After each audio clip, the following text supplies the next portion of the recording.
Lucy has one dream, the moon. Fame never interested her. Eddies, a penthouse in Corpo Plaza, net running. She wanted none of it, just the moon, somewhere beyond Night City's grip. And David just wanted to be someone worth remembering, someone people can depend on, someone his mom could be proud of. Lucy and David are runners, one fighting on the edge while the other ghosts through the net, both chasing a future that asked for everything and spared nothing in return. If you've seen Edgerunners, you already know how it ends. And then a game decided to take it a step further. Years later, Wuthering Waves brought Lucy back, Lucy after the moon, and suddenly a tale that felt finished had one more thing to say.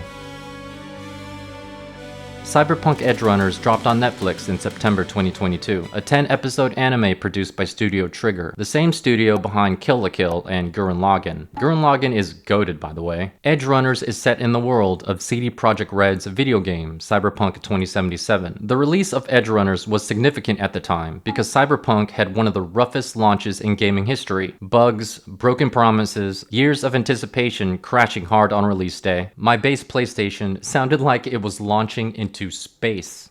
The game needed something to remind people why Night City was worth caring about in the first place. It threw you into the world of cyberpunk headfirst. The corpos, the chrome, max tech, cyber psychosis, and told a story raw enough to stand entirely on its own. No need for 20 plus episodes when 10 absolutely hit. I remember back around that time that people were comparing Edgerunners with Arcane, both released on Netflix about a year apart, both praised for its storytelling and animation. I enjoyed them both, but always leaned toward Edgerunners.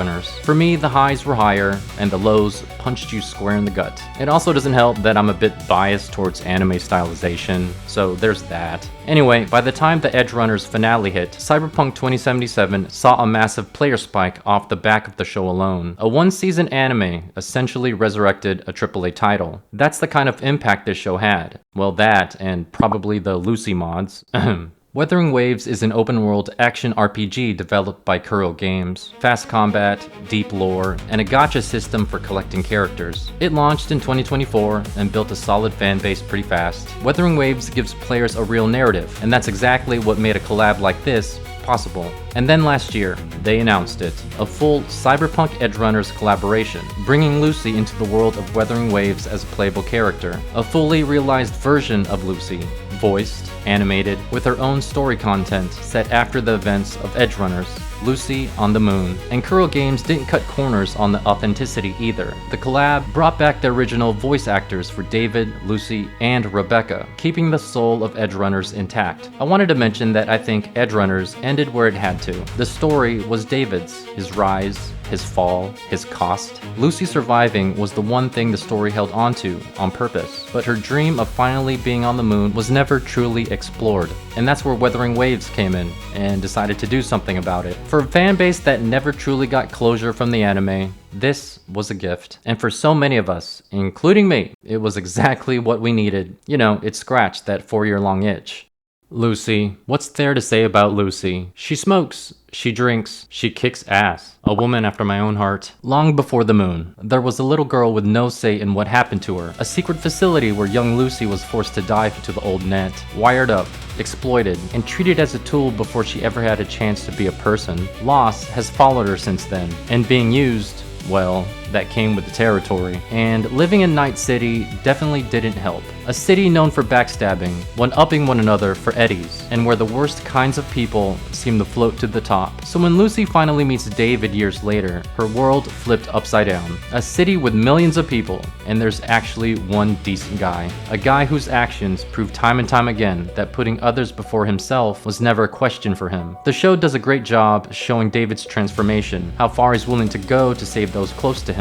He went from a fleshy meatbag to almost full Borg, but he said watch this and started bolting on chrome like it was a hobby. You felt every piece of his humanity slipping away in real time. Night City has a way of turning people into weapons. David was no exception. But that's how great a character David is. His commitment, his grit, and his tenacity. Oh, and shout out to Gloria. She raised a good kid.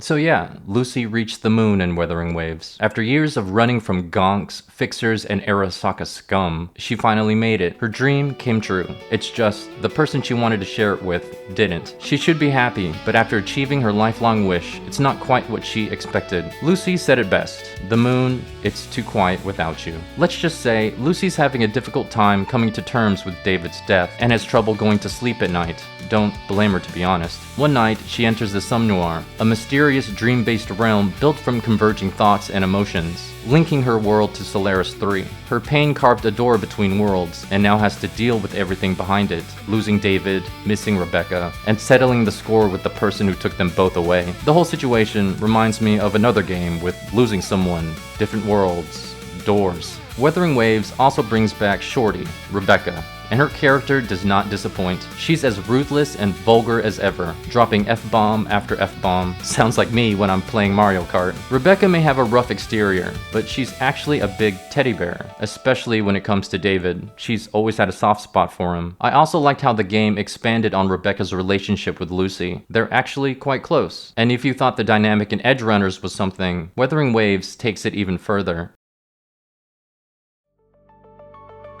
Edgerunners is a lot of things. A story about Night City and what it does to people. A story about a kid who wanted to be someone, and a girl who just wanted out. A story about love built in the wrong place, at the wrong time, between two people running in different directions.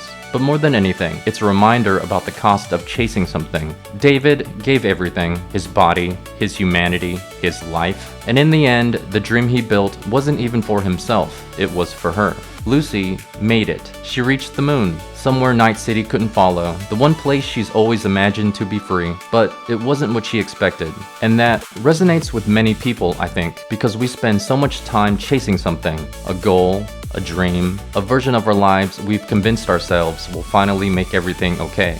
And every once in a while, you get there. Every once in a while, the dream comes true. But dreams have a way of arriving without the people who made them worth having. Lucy got her moon, and the silence up there, the emptiness she's always thought she wanted, hit completely different without the guy she truly cared about. Every night, the nightmares come, the same loop, playing on repeat.